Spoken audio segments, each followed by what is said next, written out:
doce paz do Senhor Jesus. Eu vos saúdo com a doce paz do Senhor Jesus. Podem sentar, amados, muito obrigado. Uma vez mais, a minha gratidão ao pastor Neemias pelo honroso convite para estar aqui. Uma vez mais, a minha gratidão a este corpo de obreiros, servos de Deus, militantes da fé, que reúnem-se para mais uma escola bíblica, e estar convosco outra vez é de tamanho privilégio, porque nada nos é mais enriquecedor do que termos sido feitos úteis para Deus e para o seu reino. A Ele honra, a Ele glória, a Ele exaltação sempre e para sempre. Muito bom, muito grato a Deus por estar aqui. E tenho certeza que o Senhor há de nos abençoar e vai falar com a gente. O nobre deputado que há pouco se pronunciou, que Deus abençoe sua vida poderosamente e lhe guarde na trilha que ele precisa percorrer, visto que nós sabemos nosso país vive um momento sensível, requer intervenção divina e posicionamentos nossos como cidadãos e como instituições, e a nossa oração é que Deus nos traga socorro e avivamento em nome de Jesus. Bom, estamos para uma manhã de estudo. O pastor Neemias já me franqueou a oportunidade com um tempo bastante confortável para lhes trazer a palavra de Deus. Então, por favor, abra comigo a sua Bíblia na segunda carta de Paulo, apóstolo do Senhor Jesus Cristo, escrevendo a Timóteo.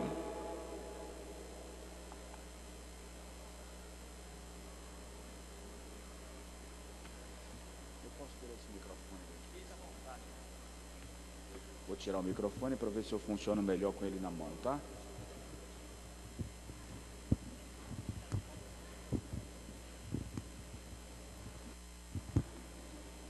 Aleluia.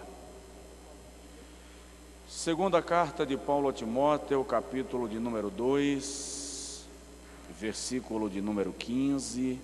É um texto muito conhecido nosso. É um texto próprio para pastores e obreiros. Nós sabemos que Timóteo era um jovem pastor, filho espiritual ministerial de Paulo. Quando Paulo escreve essa carta a Timóteo, estudiosos acreditam que Timóteo tinha aproximadamente 35 anos de idade, portanto estava num momento muito produtivo do seu ministério, mas vivendo algumas adversidades no seio do seu trabalho ministerial. E aí Paulo diz a Timóteo assim: procura, 2,15, procura apresentar-te a Deus aprovado, como obreiro que não tem de que se envergonhar, que maneja bem a palavra da verdade. Procura apresentar-te a Deus aprovado, como obreiro que não tem de que se envergonhar, que maneja bem a palavra da verdade. Todos podem dizer amém?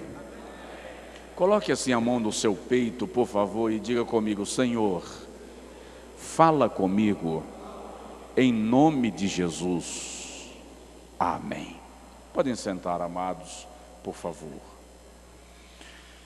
Nobres pastores, ministros de Deus,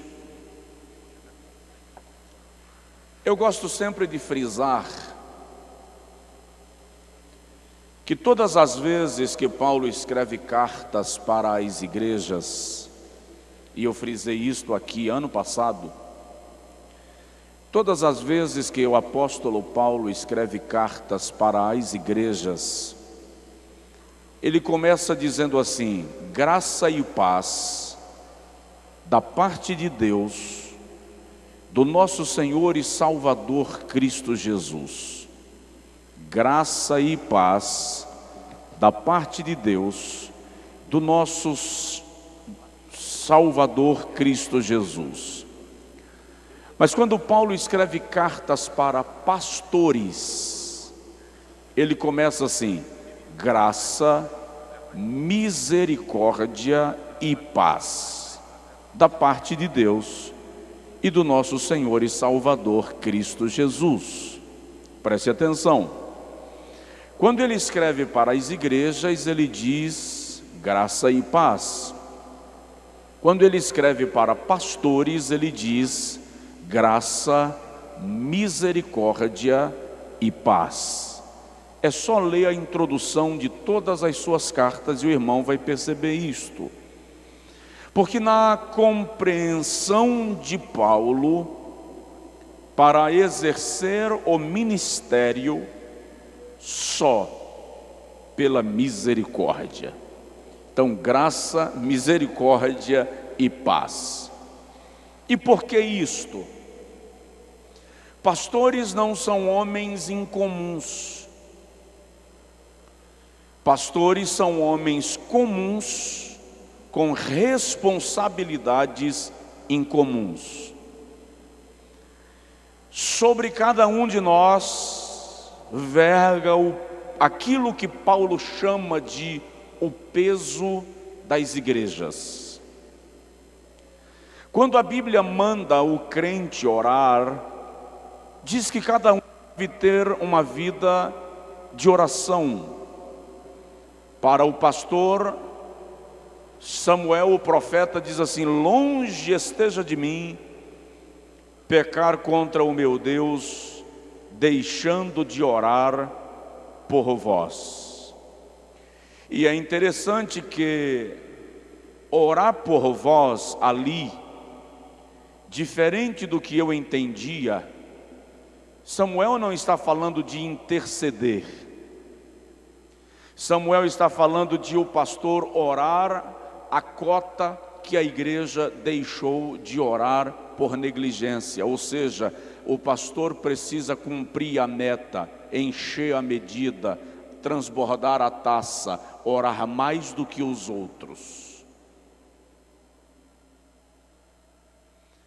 Quando a Bíblia diz que o cristão precisa ter uma vida de vigilância, cada um vigia por si mesmo, examine-se.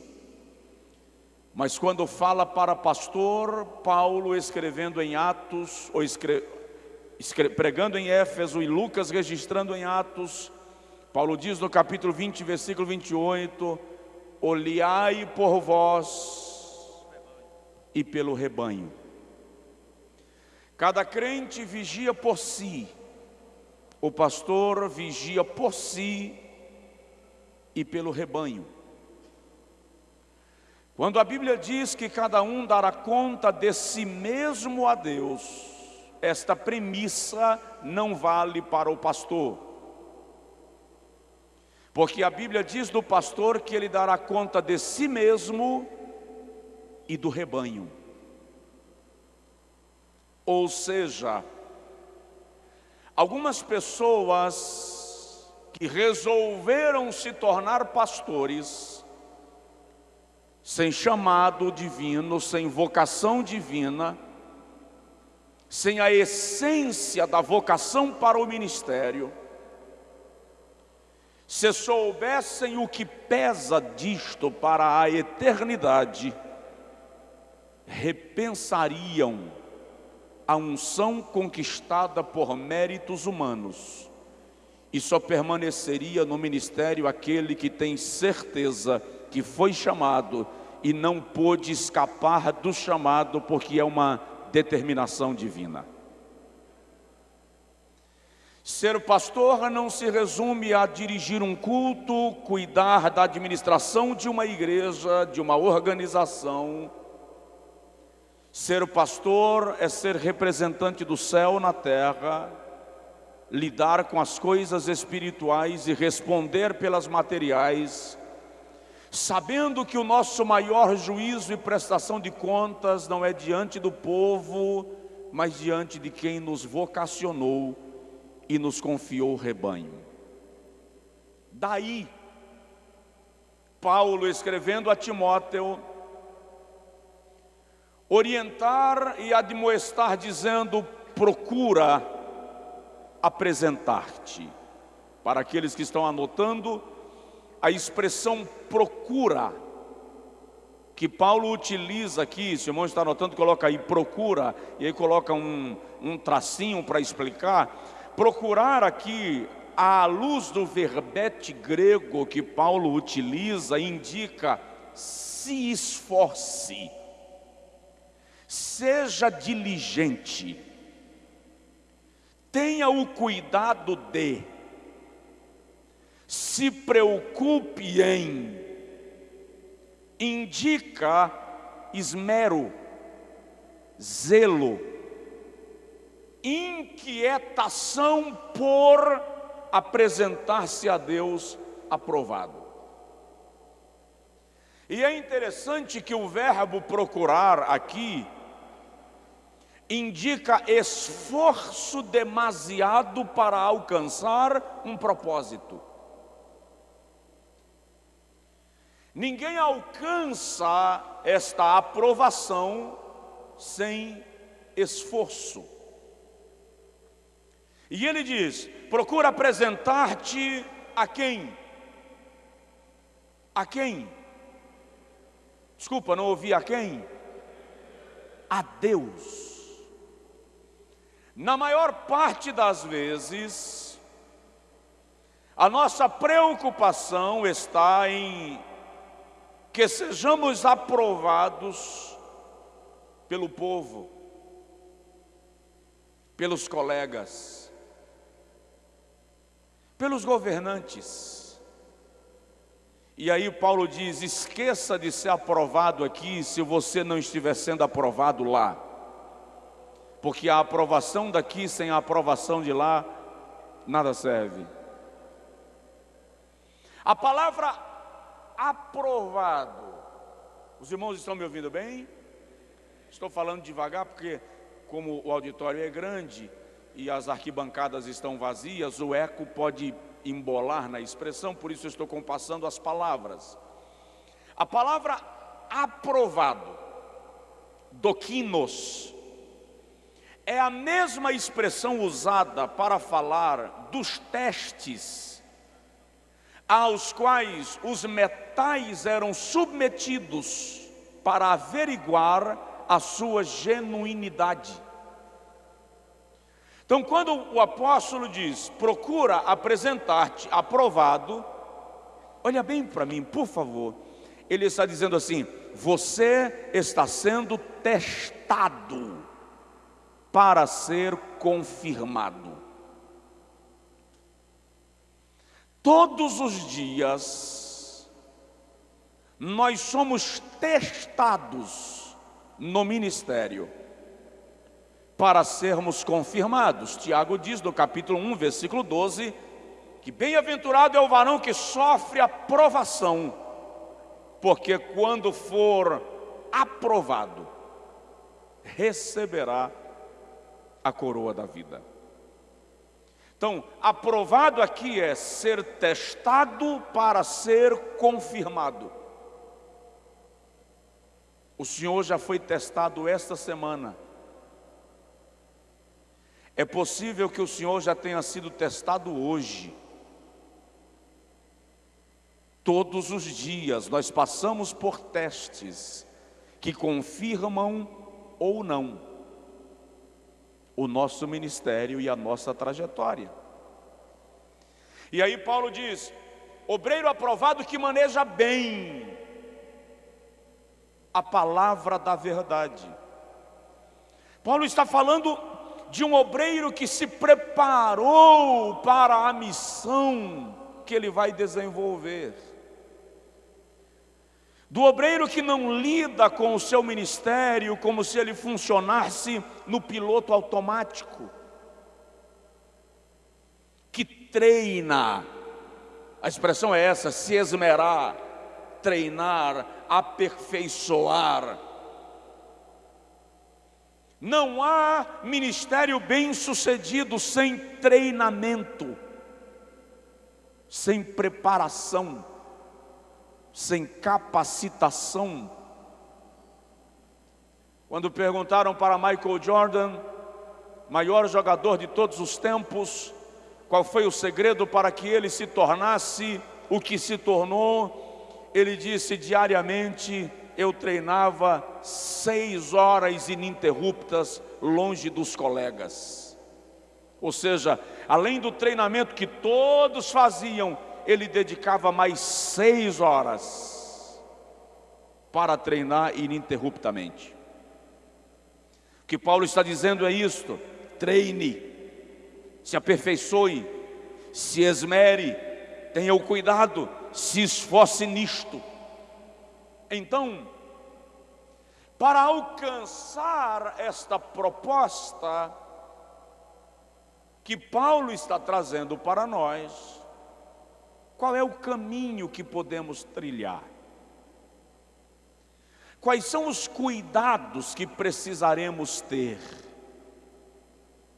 É sobre isso que eu vou compartilhar com os nobres companheiros, hoje pela manhã e hoje à tarde, querendo Deus.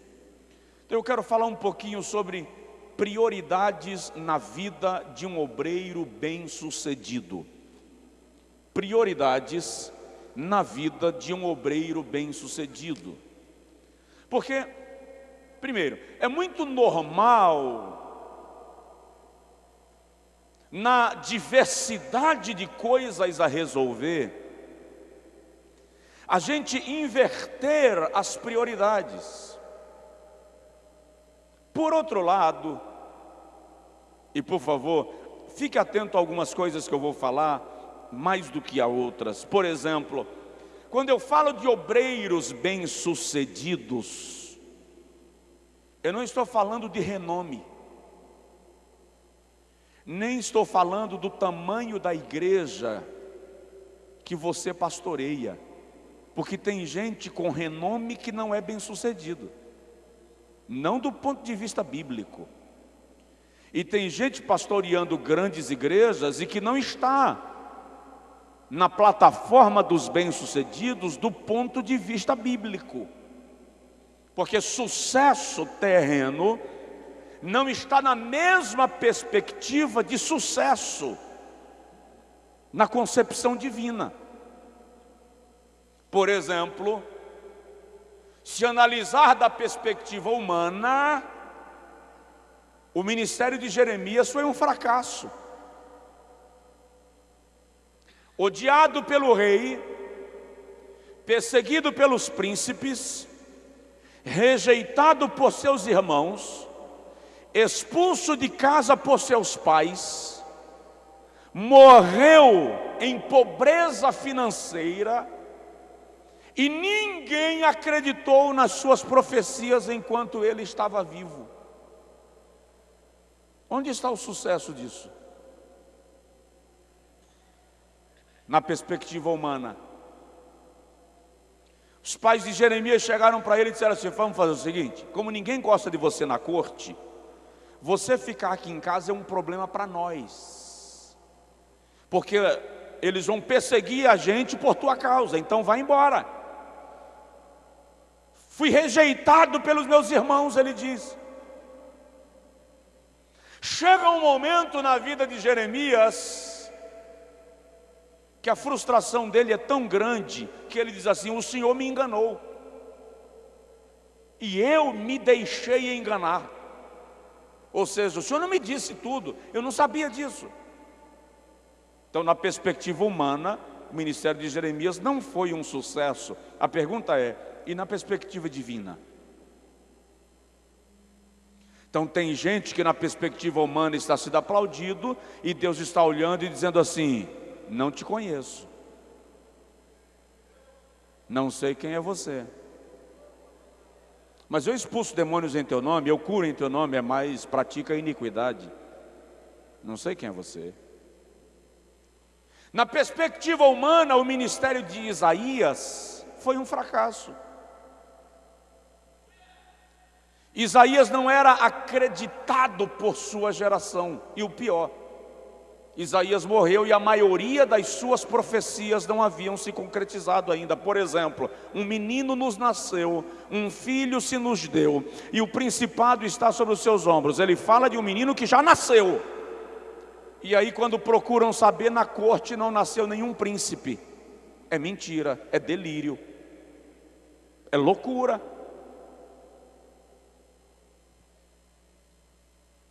E na perspectiva divina, qual é o conceito de Deus sobre o ministério de Isaías? Então, quando eu falo de ministério bem-sucedido, nós vamos ter que compreender que muitas vezes sucesso na perspectiva humana não é sucesso na perspectiva divina.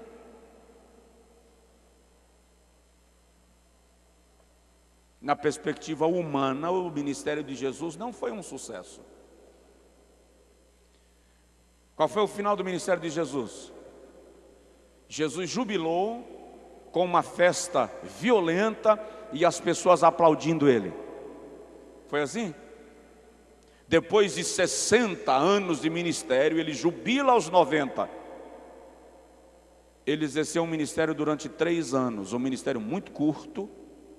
Terminou seu ministério na cruz, criticado e censurado pela sua geração. No entanto, ele quebrou as cadeias da morte, está vivo, assentado à destra de Deus, intercede por nós, e ele é a causa pela qual estamos aqui.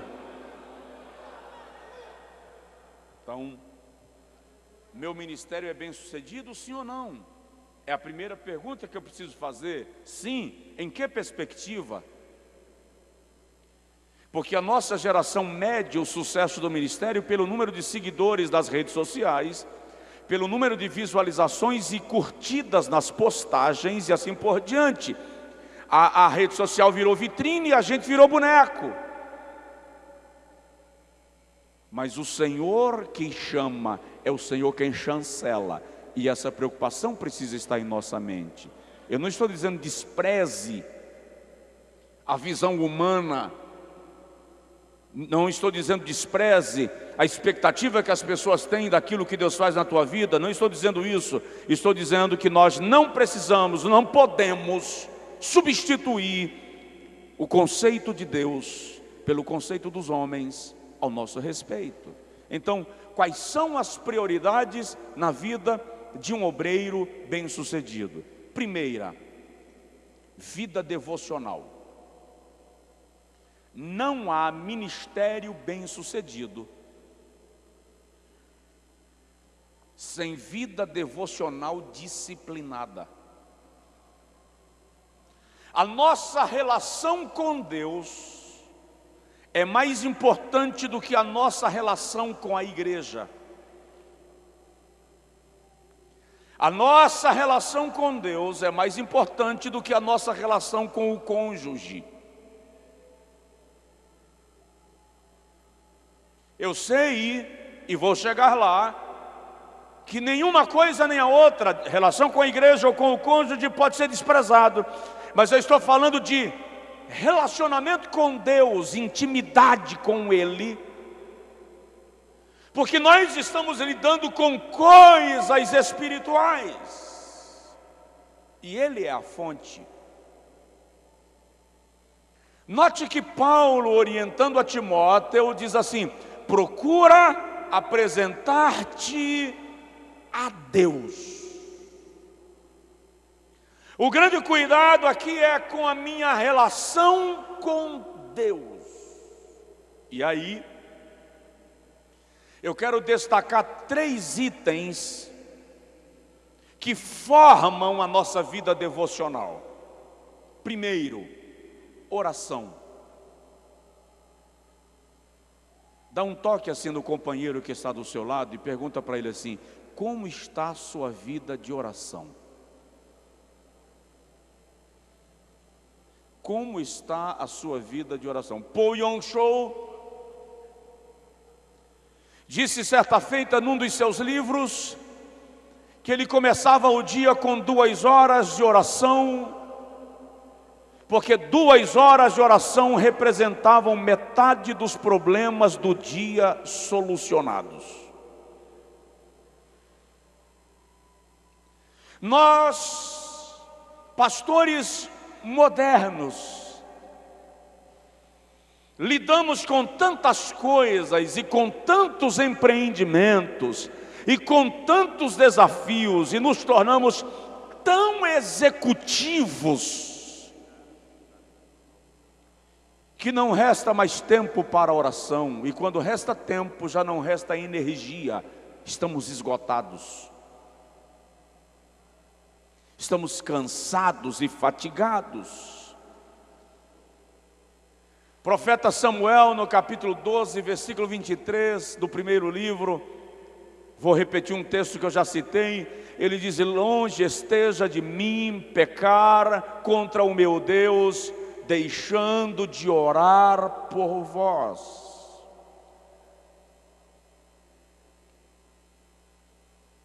Êxodo capítulo 33, versículo 11.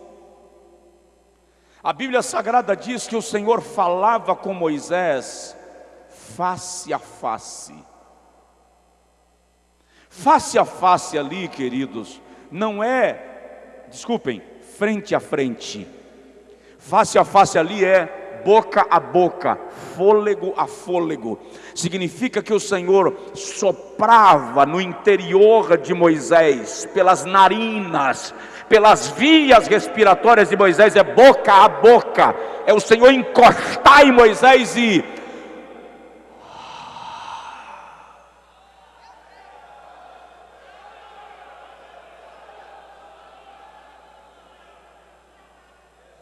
Isto só é possível com uma vida de oração.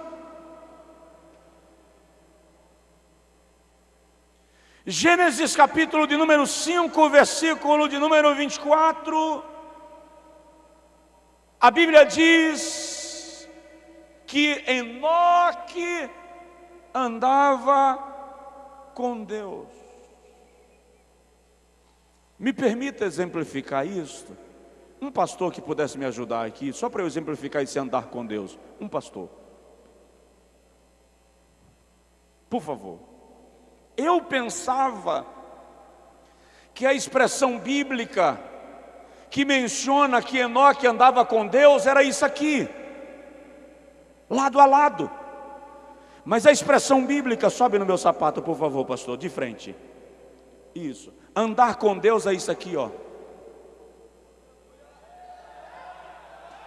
O Senhor carregava Enoque no seu pé, de modo que não era Enoque que andava, era Deus quem andava, e Enoque ia sendo transportado por ele.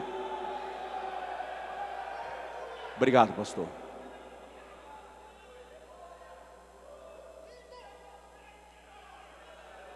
Aleluia.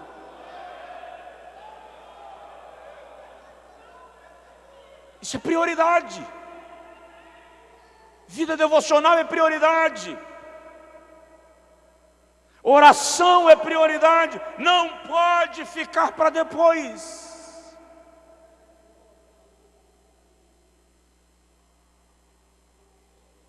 Davi, diz a Bíblia, segundo Samuel capítulo 5, versículo 18, diz assim: e quando os filisteus souberam que Davi havia sido ungido rei a terceira vez sobre Israel, se iraram muito e vieram para prendê-lo.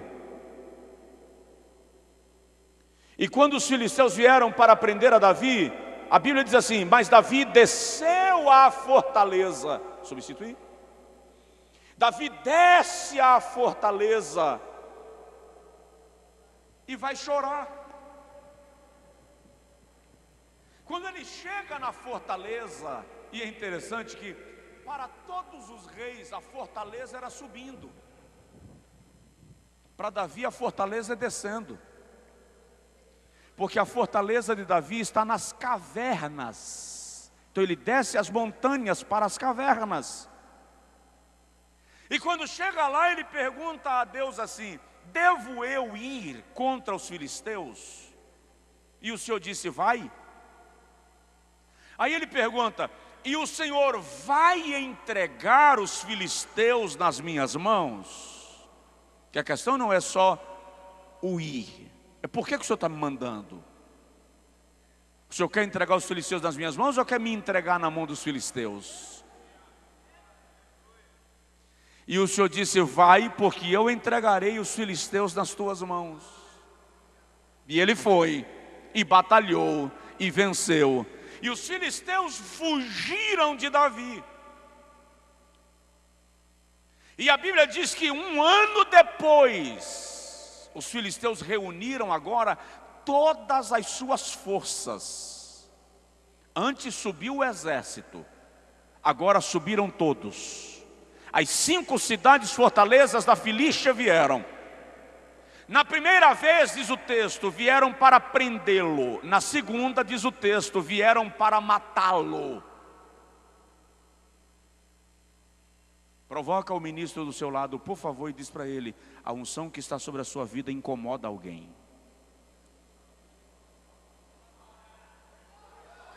Tudo isso foi só porque Davi foi ungido rei. Vieram para matá-lo. Só que ele venceu ano passado. Poderia simplesmente ter ido de novo, mas a Bíblia diz de novo que Davi desceu a fortaleza. Olha que incrível, olha só. Na primeira vez os filisteus veio com o exército para prendê-lo. Na segunda vieram todos para matá-lo. Na primeira vez Davi desceu a fortaleza e orou. Está escrito. Na segunda ele desceu a fortaleza e chorou. E ele pergunta a Deus: devo eu ir contra os filisteus? E o Senhor disse: não. Por que orar? Porque a direção que Deus deu ontem pode não ser a mesma que Ele dará hoje.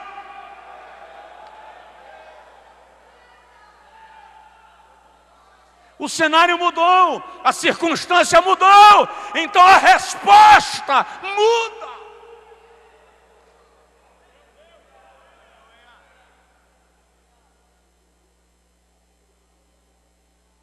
E isso só é possível com uma vida diária de oração.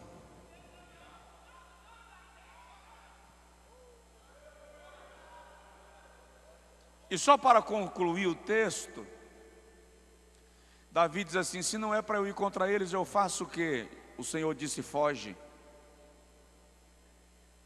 corre, vaza.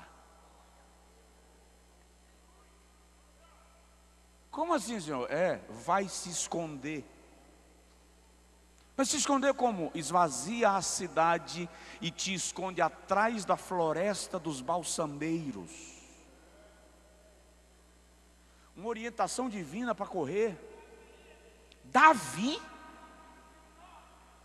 Você consegue pensar em Davi fugindo dos filisteus que já eram clientes dele desde que ele era menino? E agora ele é rei e foge? Mas Deus mandou.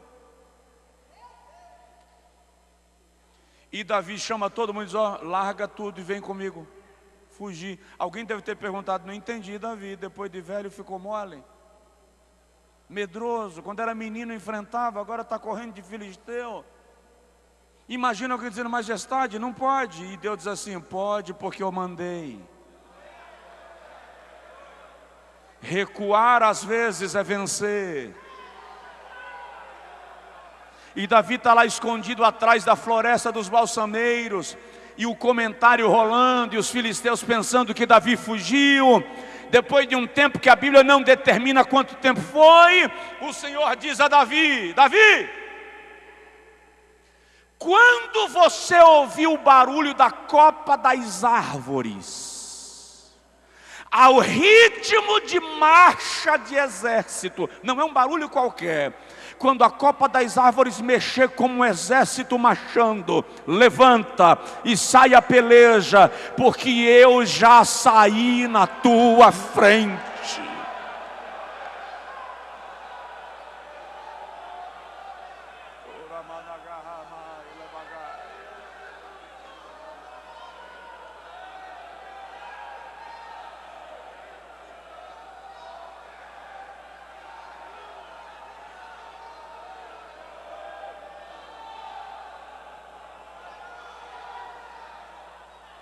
Sabe o que é interessante, pastores?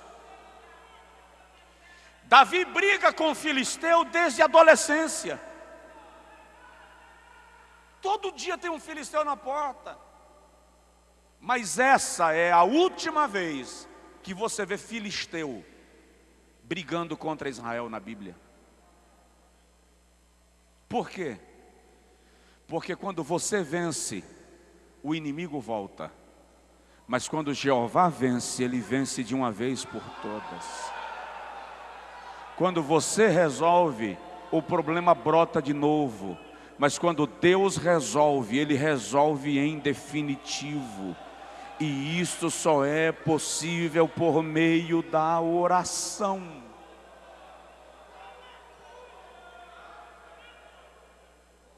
Então vamos lá. Eu estou falando sobre prioridades na vida de um obreiro bem-sucedido. Estou falando que em primeiro lugar está a sua vida devocional. E dentro do contexto da vida devocional, eu estou falando de 3 itens que compõem a devoção do obreiro. E o primeiro é oração. O segundo é leitura da Bíblia Sagrada. Pastores precisam estudar a Bíblia.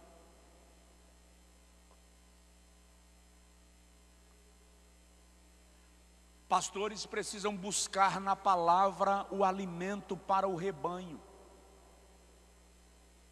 O negócio de pastor estar ajoelhado na hora da oração do culto para tentar descobrir o que vai pregar.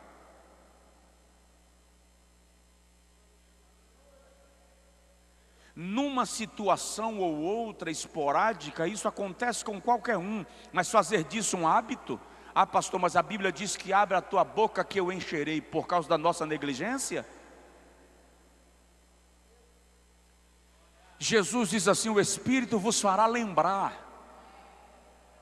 O Espírito só fará lembrar aquilo que eu ouvi, aquilo que eu li, aquilo que eu busquei, aquilo que eu recebi.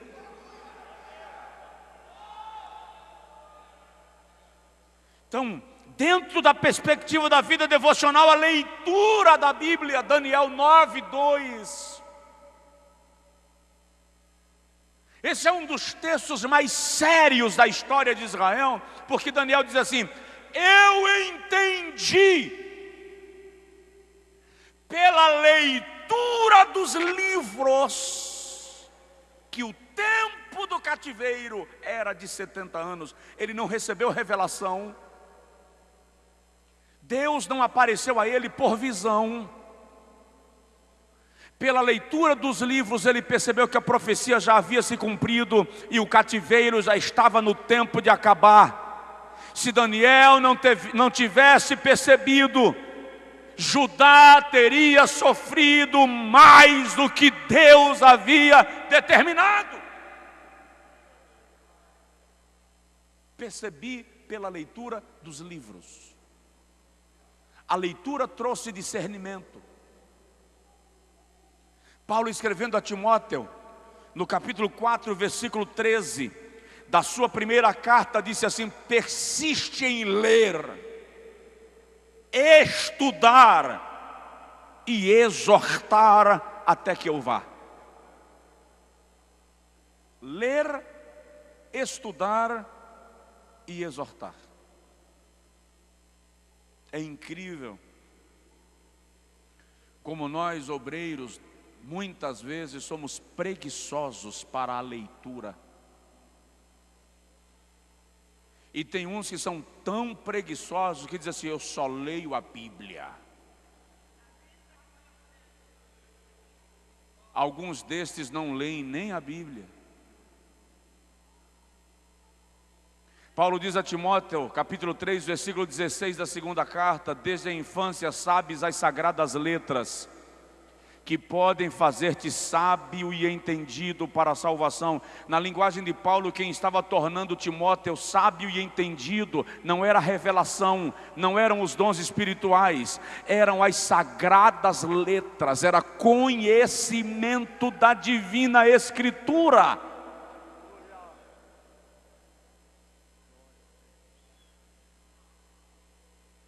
Jesus está na sinagoga, lhe entregam o livro da lei para que ele leia, o livro para que ele leia de Isaías, o rolo de Isaías, capítulo 4, versículo 17.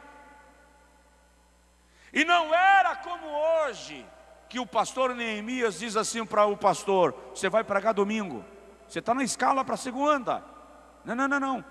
Está todo mundo na sinagoga, o chefe da sinagoga pega o rolo do livro que ele decidisse pegar, e franqueava a oportunidade, e alguém lá na sinagoga se colocava de pé, recebia o livro e vinha ler e explanar. Isso precisava de conhecimento geral das Escrituras. Filipe, o evangelista, Atos 8, termina uma grande conferência em Samaria, e o Senhor diz para ele: agora desce para a estrada que vai para Gaza, no deserto. E Filipe vai para lá, e lá vem uma carruagem. É um ministro da economia, da rainha da Etiópia. Então estamos falando de uma autoridade e de alguém que conhece sistema de governo, que está lendo um texto, e Filipe não sabe que texto é. Ele se aproxima e ouve. Como ovelha muda perante os seus tosquiadores, não abriu a sua boca. E Filipe pergunta: entendes tu o que lês? E o nobre disse: como entenderei se alguém não me explicar? E Filipe subiu no carro e lhe explicou. Só explicou porque conhecia.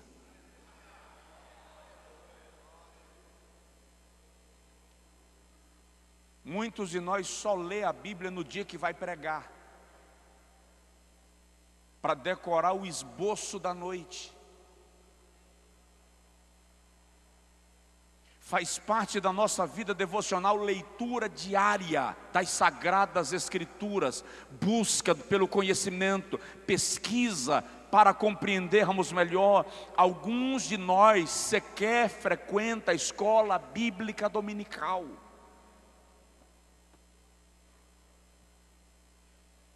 Me diz que só na Bahia tem pastores que não vão na escola bíblica. Por favor, que eu vou pegar minha carta de mudança.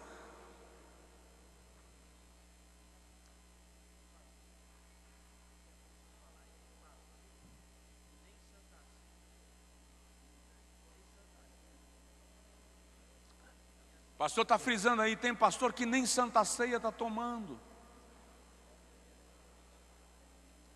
Vida devocional, oração, leitura da Bíblia. Terceiro item da vida devocional: vigilância. Vigilância. Atos 20, 28 a 31. O apóstolo Paulo vai empreender a sua terceira viagem missionária e talvez última. Digo talvez porque há uma divergência de pensamentos. Alguns concordam que ele tenha feito a quarta, outros acreditam que a terceira foi a última. Fato é que Paulo faz uma reunião geral de obreiros. Ele convoca todos os pastores da região de Éfeso e da Galácia para ouvi-lo na sua palavra de despedida. E Paulo começa dizendo assim: olhai por vós mesmos e pelo rebanho sobre o qual Deus vos constituiu ministros, para apacentardes as ovelhas que Ele mesmo adquiriu com o seu próprio sangue. Porque eu sei, diz Paulo, que depois da minha partida entrarão no meio de vós lobos cruéis que não pouparão o rebanho. E dentre vós mesmos se levantarão homens presunçosos, querendo atrair discípulos para si.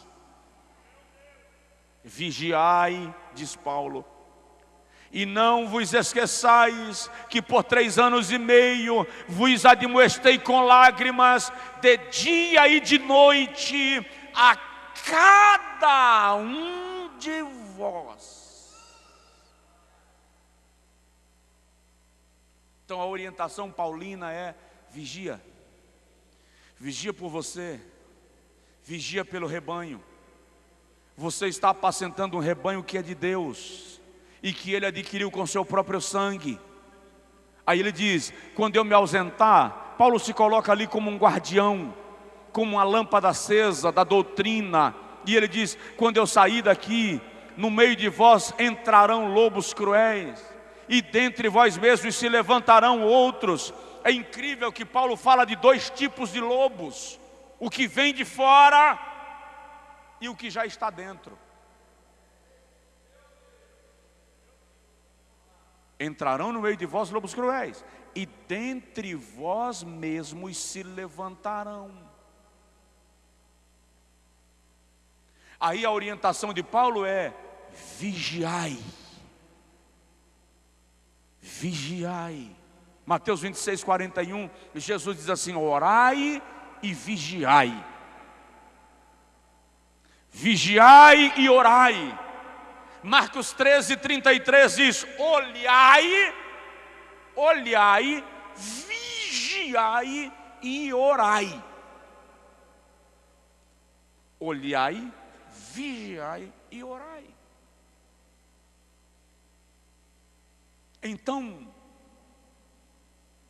dentro do bojo da vida devocional do obreiro está a oração, o estudo da palavra e a vigilância. E isso aqui é diário.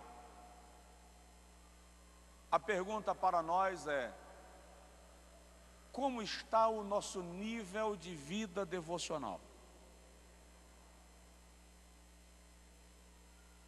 Se a nossa vida devocional fosse medida por notas, que nota teríamos hoje?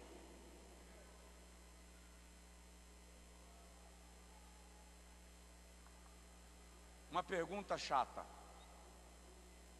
Sua esposa lhe vê orando? Ela sabe que o marido dela ora?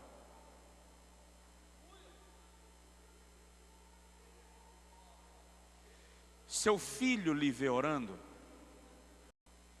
Seu filho sabe que o pai dele é um homem de oração?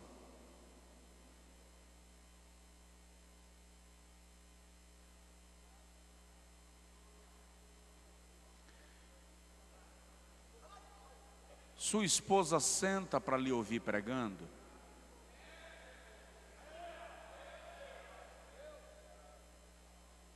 Ou ela vai para a cozinha cuidar da refeição dos convidados, porque não suporta te ouvir? Os teus filhos te ouvem pregando, eles olham para o pai e dizem assim: meu pai é um profeta de Deus, é um homem de Deus. Eu não estou perguntando se eles estão na igreja congregando. Estou falando daqueles casos que mesmo quando eles por alguma razão esfriam na fé, ainda assim reverenciam a autoridade espiritual que eu e você representamos.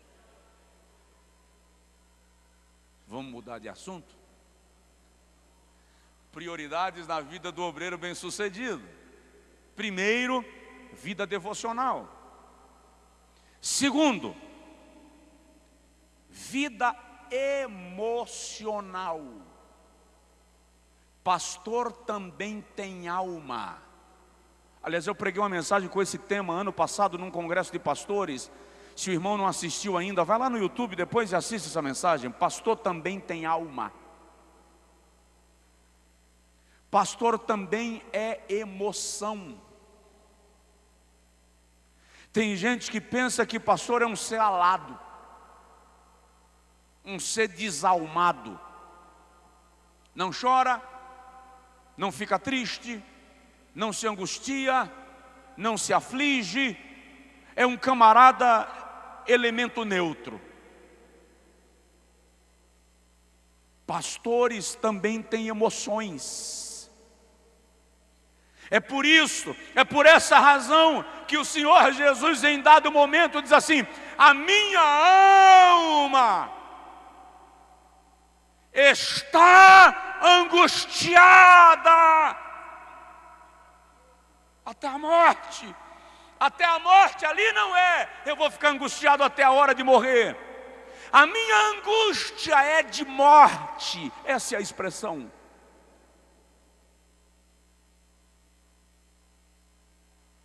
Quando ele sua grandes gotas de sangue, a ciência chama isso de hermatidrose. É um fenômeno raro, no qual o indivíduo, quando está sob angústia intensa, muita pressão, o seu nível de estresse emocional, físico e psicológico é tão intenso que os vasos sanguíneos elastecem. Aquilo não foi milagre, aquilo foi dor. Já vi pregador falando que aquilo foi milagre. Jesus começou a derramar seu sangue antes da cruz. Não é milagre, aquilo é dor. Os vasos sanguíneos se elastecem a tal ponto que entram em contato com os poros, e em vez de sair suor, sai sangue.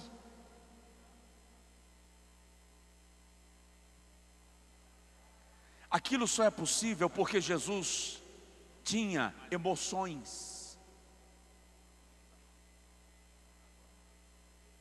Pastor também sofre. E cuidar da minha e da sua vida emocional é imprescindível. Paulo, quando descreve as suas lutas e perseguições aos Coríntios, segunda carta, capítulo 11, desde o versículo 23, no versículo 28 ele encerra assim: além de tudo isso, pesa sobre mim o cuidado com as igrejas. E a expressão ali, pesa sobre mim, a expressão literal é pressão interior. Paulo sentia pressão interior por causa da preocupação com o bem-estar da igreja. Isso também é emocional. Pastorear não é só espiritual, é emocional também. Vou dar um exemplo. Quando eu comecei a pregar aqui agora pela manhã, eu comecei com um timbre de voz, com um ritmo e com uma expressão, e agora já estou em outra. Sim ou não? Por quê? Porque à medida que eu prego, as minhas emoções vão sendo afloradas.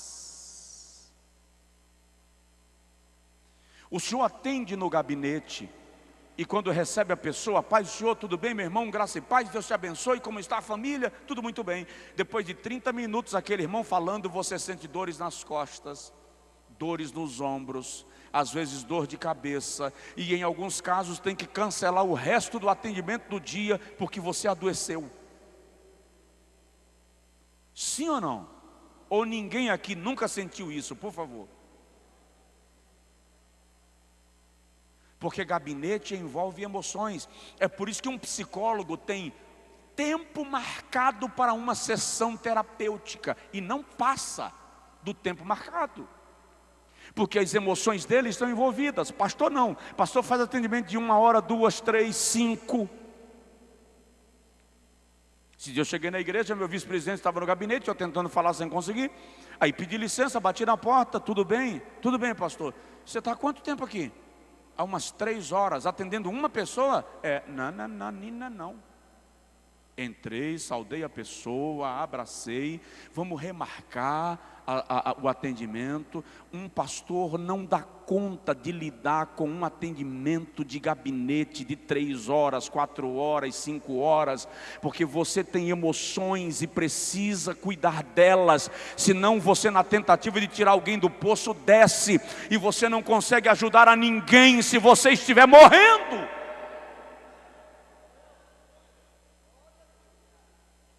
Nós estamos vivendo agora, queridos, ultimamente, uma onda de suicídios entre pastores. Mas na verdade, tenho lido sobre isso, tenho pesquisado sobre isso, e o que as pesquisas revelam é que sempre ocorreu suicídio entre pastores. A diferença é que a igreja, para evitar o escândalo, maquiava a informação. Chama de infarto, chama de AVC, chama de acidente de carro, e em muitos casos foi desespero e suicídio. Não faz muito tempo aqui em Minas, no Vale do Aço, 2 pastores deram cabo da sua própria vida. Outro dia no Rio, lá no Paraná. Por que isso? E aí, o que a gente para discutir, é incrível essa hipocrisia religiosa nossa, porque o que a gente para discutir é se ele foi salvo ou não. A gente não para discutir quais as causas e o que podemos fazer para socorrer aqueles que estão descendo no vale da angústia. Porque muitas vezes ele está sentado do nosso lado e a gente não viu. Pastor também tem emoções. Dá uma olhadinha no companheiro do seu lado e pergunta para ele assim: como estão as suas?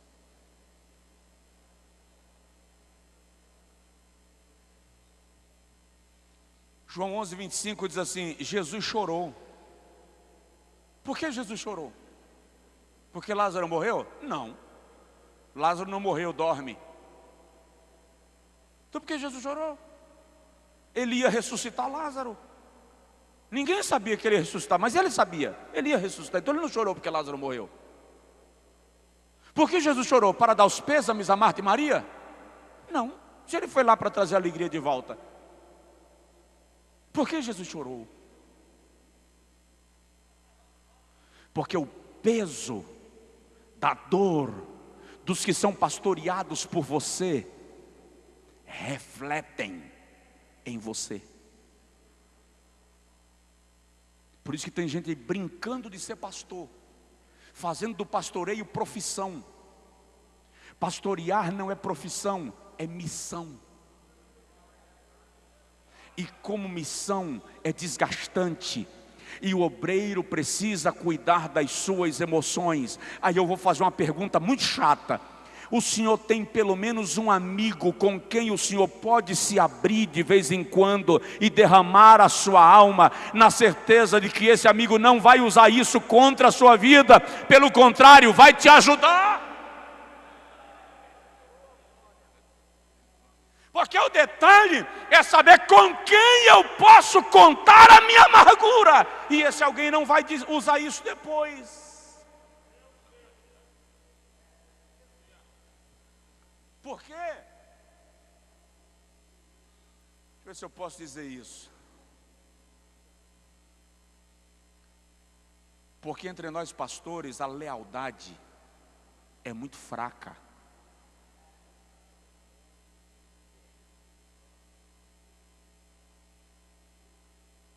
Eu usei a expressão mais leve que eu achei. Eu não usei a primeira que veio à boca para não ser muito agressivo.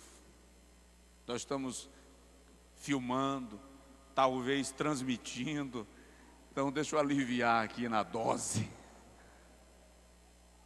Nós precisamos ser leais uns aos outros.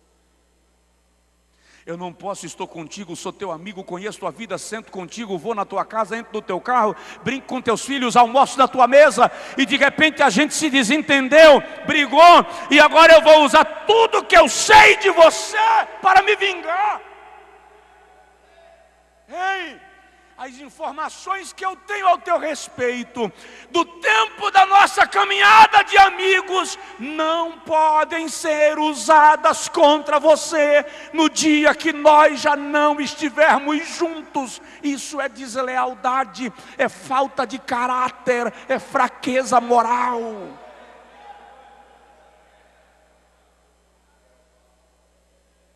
E é por isso que a gente não tem com quem se abrir. E pastor também tem emoções.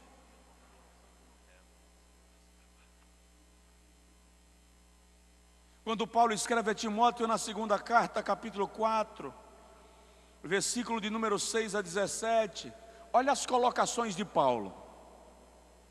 Eu já estou sendo oferecido por aspersão de sacrifício, o tempo da minha partida está próximo. Combati o bom combate, acabei a carreira, guardei a fé. Paulo está consciente que encerrou. Ele está certo que ele vai morrer. Está feliz pelo resultado do seu ministério, mas está certo que vai morrer. Versículo 9: procura vir ter comigo depressa. Aqui é a expressão da alma de um pastor que está solitário, que está precisando de companhia. Demas me desamparou, amou o presente século, foi para a Tessalônica, Crescente para a Galácia, Tito para a Dalmácia, só Lucas está comigo. Olha só, toma Marcos e traze-o contigo, porque ele me é muito útil para o ministério. Marcos é um camarada por quem, o que foi a causa de um impasse uns dias antes, uns anos atrás, mas agora Paulo, preso, vai morrer, está repensando algumas decisões que ele tomou na vida e colocando algumas coisas no lugar. Quando vieres, traze contigo a capa que deixei em Troade, estava frio na Itália. Traz os livros que eu deixei em Carpo, precisava continuar crescendo em conhecimento até morrer. Alexandre o Latueiro me causou males, alguém lhe traiu. Guarda-te também dele. Agora o cuidado pastoral. Olha o versículo 16: ninguém esteve comigo no meu primeiro julgamento. Paulo olha no tribunal, diante da corte que lhe julgaria, e ele procura os irmãos que ele ganhou, os obreiros que ele formou, e não encontrou ninguém para lhe fazer companhia. Só Cristo estava ao meu lado e não me desamparou. Isso aqui é a expressão de alma de um pastor. Leia 1 Reis 19 e encontre um profeta revolucionário. Elias provocou o maior avivamento de Israel depois do Êxodo. Mas agora está dentro de uma caverna, com sintomas de depressão e angústia profunda, pedindo a morte. Por quê? Porque pastor também sofre. E a maioria de nós finge os problemas, maqueia as dores e não conta para ninguém. Uma madrugada, meu telefone tocou. Era um pregador de grande renome. Ele não chorava ao telefone, ele urrava. Nós não tínhamos uma amizade próxima. Nos encontrávamos de vez em quando em algum congresso. Então ele não tinha por que abrir o coração dele para mim.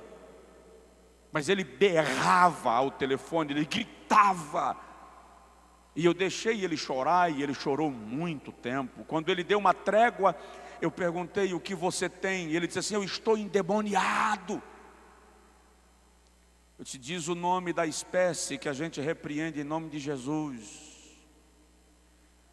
O que é que caracteriza o seu endemoniamento? Ele disse: todas as vezes que eu termino de pregar, a angústia que me consome é insuportável. Aí eu disse para ele assim: e quanto melhor você prega, maior é a angústia? Disse: exatamente isso. Eu disse: bem-vindo ao clube. Bem-vindo ao clube. Como assim? Isso não é possessão maligna, isso é humanidade revelada. Você é homem. Quando você está pregando, o organismo libera adrenalina, serotonina e outras substâncias de bem-estar, de euforia, de força, de energia. Só que à medida que você prega, o balde esvazia. E quando você termina de pregar, as suas emoções foram esvaziadas, você está sozinho. Aí se tranca num quarto de hotel, porque as igrejas que convidam pensam que oferecer o melhor hotel é a melhor coisa. E tudo que um pastor precisa depois de uma pregação é de proteção emocional. Os americanos nunca levam um pastor para ministrar sem levar a esposa, um assessor, uma pessoa que o ministrante queira que esteja com ele, porque ele serve de âncora emocional. Por quê? Porque uma pesquisa revelou que os pastores que cometeram deslizes morais caíram na melhor fase do seu ministério. Porque muita agenda, muito compromisso, muita demanda, muito sucesso, muito aplauso, tudo isso enche a vaidade, mas não abastece a alma.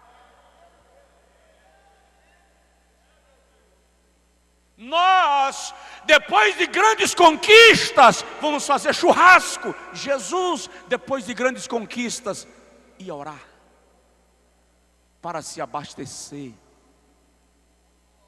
se cercar. E em dado momento ele diz: vem comigo orar, porque a minha alma está angustiada até a morte. Ou seja, estou num nível que eu sou Jesus, sou filho de Deus, mas eu não posso ficar sozinho, vem comigo.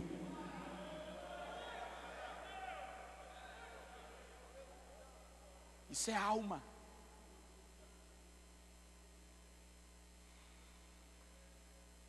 A gente não pensa nisso, ninguém nos disse isso. Ninguém nos ensinou que a gente precisa cuidar das emoções.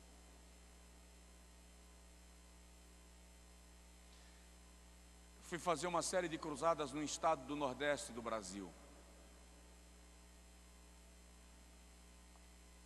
Não vou dar detalhes porque o que eu vou falar é muito sério e eu preciso ter esse cuidado. Estava com alguns irmãos de Brasília e nós estávamos de carro. E depois que terminamos uma cruzada numa cidadezinha lá do interior daquele estado, foi algo lindo que Deus fez, algo lindo. Muita gente aceitou a Jesus. 2 paralíticos foram curados numa noite, levantaram e andaram. Coisa linda. No outro dia fomos tomar café na casa do pastor, para em seguida viajar para a cidade próxima onde seria a cruzada daquela noite. E quando todo mundo terminou de tomar café e nós estávamos nos despedindo, na oração de despedida, o Espírito Santo falou comigo: libera o ônibus e fica com aqueles que estão com você na van. E eu liberei o ônibus, pedi que eles fossem na frente e ficamos. E eu chamei o pastor e a esposa e perguntei para eles: está tudo bem com os irmãos? Está, pastor, tudo bem. Mas por quê? Algum problema? Eu disse: é que Jesus mandou eu ficar. E com certeza Jesus não mandou eu ficar por causa do almoço. Quando eu disse isso, eu vi os olhos da esposa lacrimejarem. E eu perguntei para ela: a senhora quer falar? E essa mulher deu uma rasgada de choro. As irmãs que estavam conosco, eu pedi que fossem com ela para o quarto, porque eu percebi que era algo muito pessoal. Quando chegou lá, ela não tirou o vestido, ela rasgou. O corpo dela cheio de hematomas. costas, pernas, ventre, seios, cheios de hematomas, porque o esposo dela só sentia prazer sexual espancando ela, o pastor.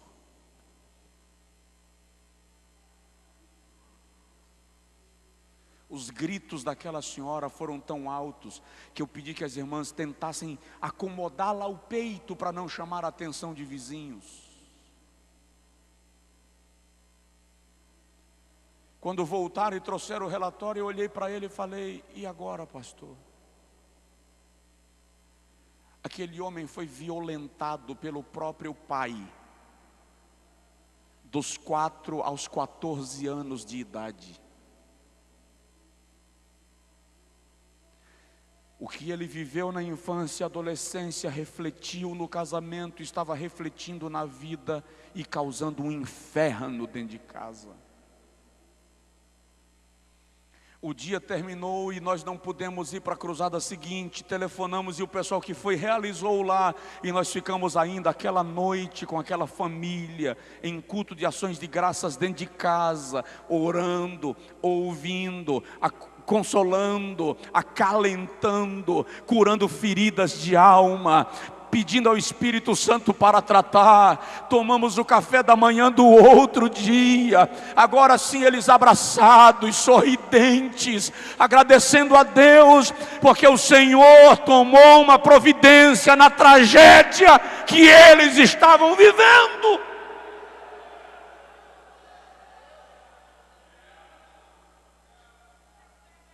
Porque a nossa alma precisa ser tratada.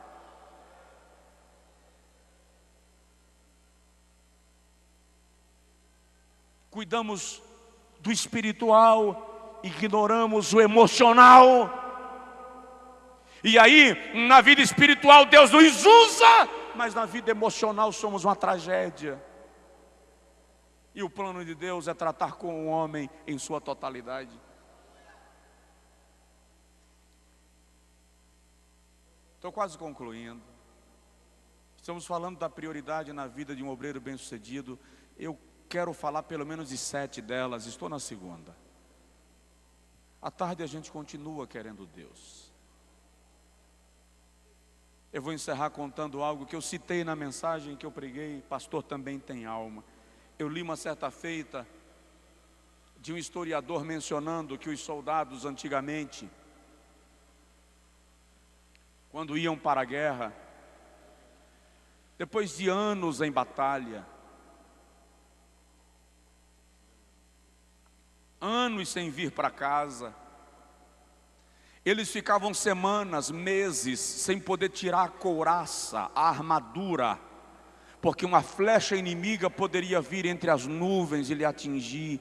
Então naquele período se lavava as mãos, se lavava o rosto, se lavava o pescoço, se lavava os pés, mas não se tirava a couraça.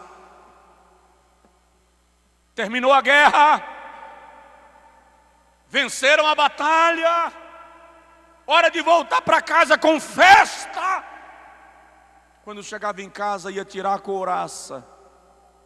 Meses, terra e água, sol e chuva, noite e dia, suor e sangue se acumularam dentro daquela coisa, de tal maneira que quando puxava a couraça, pedaços de carne viva vinham juntos. E o historiador citou que em muitos casos haviam vermes devorando a carne do soldado por dentro da couraça. Como é que ele não sentia?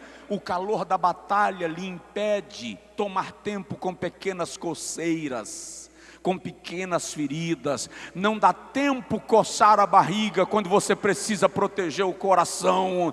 Então eles não percebiam, porque estavam em guerra. E aí o historiador cita que em muitos casos, soldados que não morreram na batalha, morriam em casa, por causa da própria couraça. Os vermes já haviam devorado parte do seu corpo, e não tinha como recuperá-los. Pastores são assim. O juiz tira a toga, o advogado tira o terno, o médico tira o jaleco, o gari guarda a vassoura, o professor guarda o giz. Pastores são pastores de manhã, de tarde, de noite, acordados e dormindo, são chamados a qualquer hora. Um juiz não precisa abrir o tribunal de madrugada, um pastor às vezes precisa abrir a porta da casa à noite para receber alguém. Um médico não precisa atender fora do seu plantão, pastor não tem plantão, é plantonista, é o tempo inteiro, e com isso não cuida do que está acontecendo dentro da coraça. Muitas vezes tem vermes devorando por dentro da coraça, ninguém viu, porque essa coisa é bonitinha, deixa a gente chique, charmoso, ninguém enxerga o que está dentro, mas muitas vezes tem vermes devorando por dentro.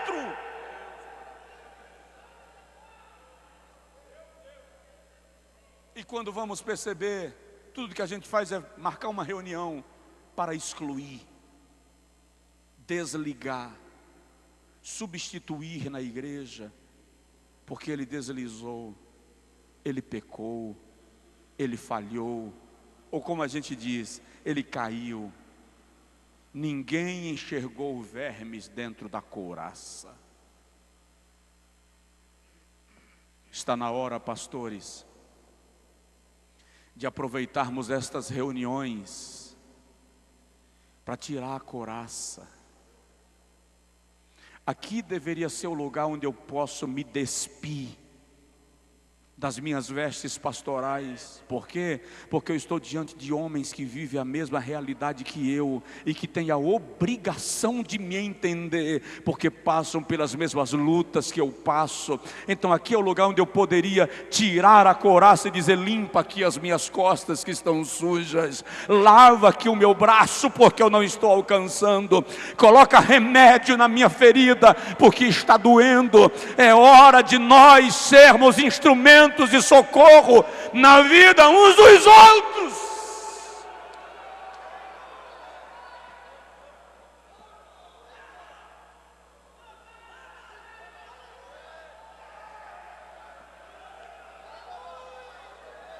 Fique de pé, por favor, aqueles que puderem.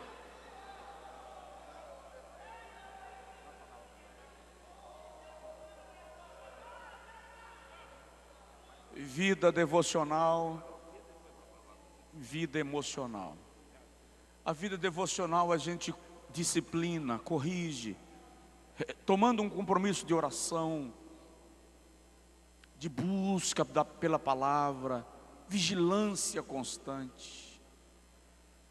Mas a vida emocional a gente precisa observar o que está acontecendo, aflições, angústias, traumas não resolvidos. Ministrei outro dia numa igreja, num estado no Brasil. Foi muito simples, uma pregação muito simples. 2 dias, 3 dias, 3 reuniões, 2 dias. Aquele pastor me procurou depois e disse assim: pastor Josué, eu estava há 3 anos sem ânimo de pastorear. Eu vivi tantas situações aqui na igreja que eu perdi a expectativa do ministério, perdi a alegria. Minha mulher há 3 anos quase não ia à igreja. Quando ia era porque eu insistia: minha filha, eu preciso de você comigo. E ela ia para me atender. Meus filhos foram congregar em outra igreja, não quiseram permanecer na nossa igreja. Tamanha a decepção que nós vivemos em nossa família em relação ao ministério. E ele disse assim: eu quero te agradecer, depois daqueles cultos, minha mulher voltou para a igreja com força, meus filhos voltaram a congregar comigo, nós estamos vivendo um novo ânimo, Deus nos restaurou. Às vezes a sua mulher está desanimada, e o senhor pensa que é só birra, implicância, chateação da TPM, e na verdade ela pode estar sangrando. Seu filho está revoltado e você pode achar que é coisa de adolescente, menino ruim, e tem pai que quer levar no tapa, no tranco, quando filho de pastor também é gente e também sofre. Terminei o culto administrativo na nossa igreja e não dei nenhum cargo para o meu filho, ele tem 21 anos, nenhum cargo. E alguém chegou para mim e perguntou assim: e você, qual o seu cargo? Ele disse: filho do pastor. E a pessoa falou: como assim? Ele disse: ser filho de pastor é cargo, não sabia não?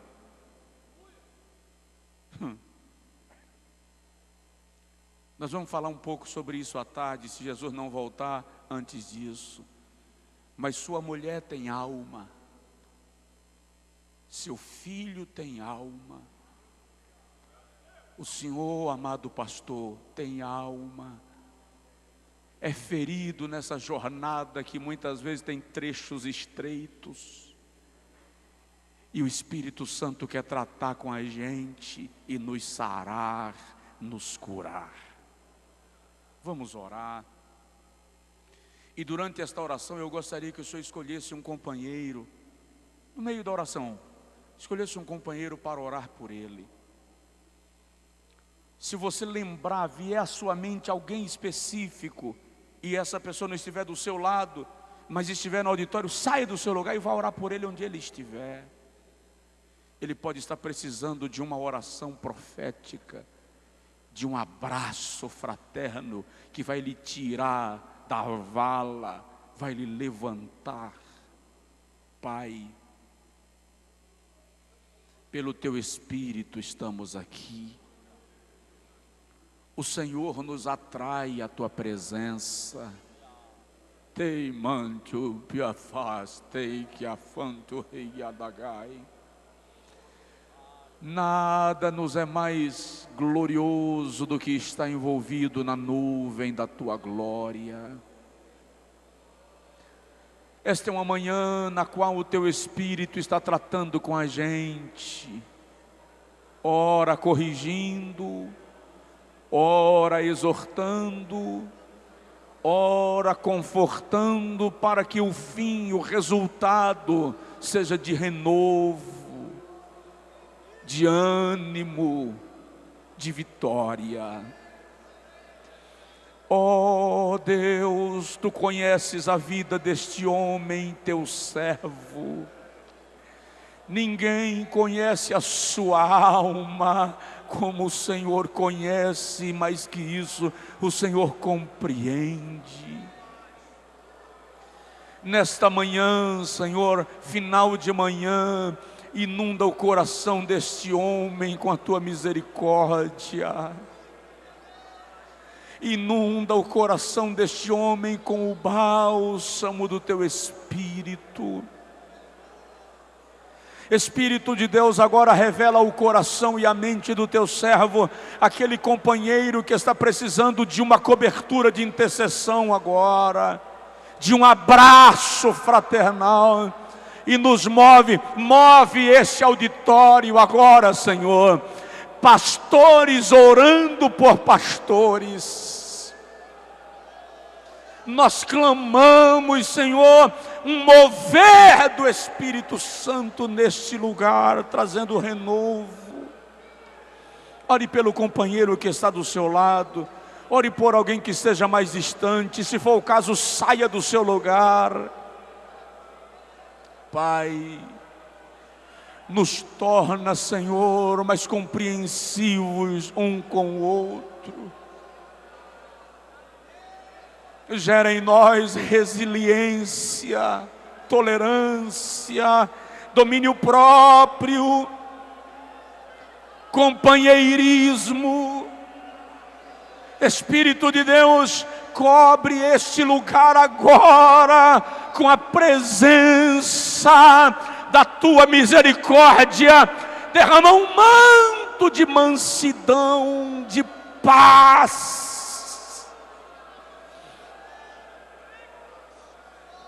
Fortalece este homem, Senhor. Cura a alma deste homem. Ele foi traído, machucado, sofreu uma calúnia, sofreu uma divisão. Senhor, ele está passando necessidade no campo, ninguém viu, ele não contou para ninguém, porque a sua orientação, o seu aprendizado lhe ensinou apenas a gemer, mas o Senhor está vendo. Dá socorro.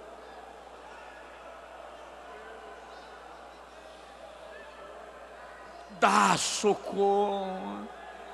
Tem alguns, Senhor, que já perderam a paixão pelo ministério, perderam o amor pelo campo. O Senhor sabe que isso não é ruindade, isso não é ingratidão, é cansaço emocional, é fadiga. Mas o Senhor, nesta manhã, renova os que estão aqui, renova aqueles que acompanham pela internet, renova aqueles a quem esse vídeo vai chegar futuramente, renova.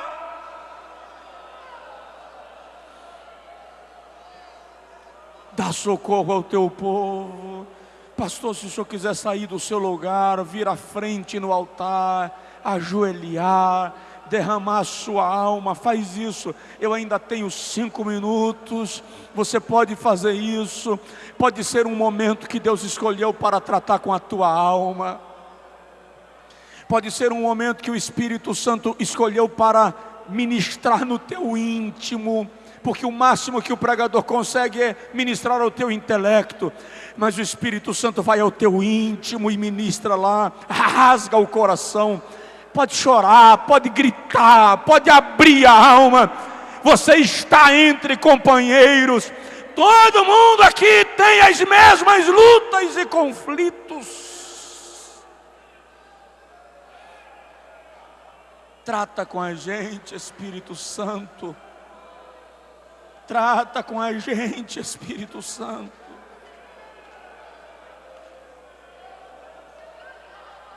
Trata com a nossa alma, Espírito Santo. Trata com a nossa alma, Espírito Santo. Trata. Deus de eterna misericórdia, Deus de benignidade infindável, Deus cheio de compaixão, Deus tardio em irar-se, Deus que conhece o mais íntimo do ser, envolve os teus filhos agora com graça e misericórdia, em nome de Jesus.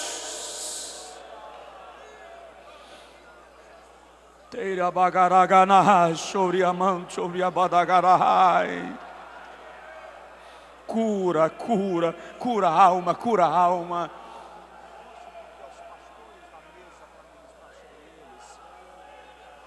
Estou pedindo permissão ao pastor Neemias para que os pastores da mesa, os senhores são pastores sobre eles, se pudessem descer, abraçar esses ministros, afagar paternalmente. Às vezes é uma questão de paternidade, de se sentir protegido, cercado, de saber que há uma muralha ministerial que vai bloquear ataques, que vai nos cercar de amor. Aleluia!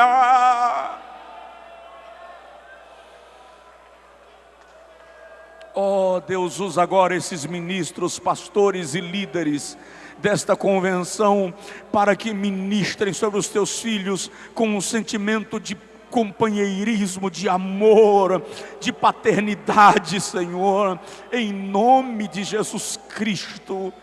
Socorre os teus servos, aqueles que não vieram à frente, mas a alma estava precisando de um bálsamo, de um conforto nesse dia. Libera.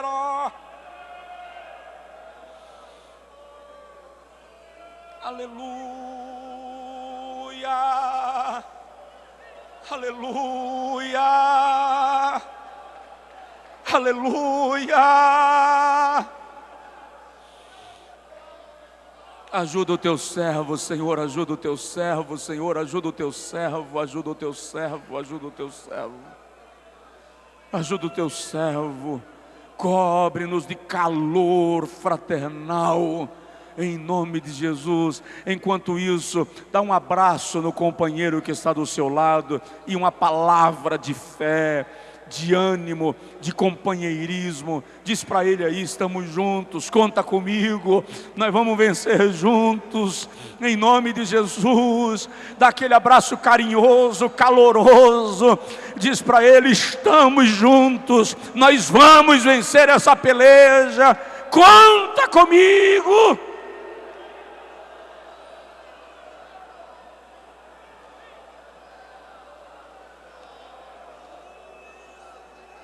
Se pelos vales eu, peregrino, vou andar, ou na luz gloriosa de Cristo habitar, irei com meu Senhor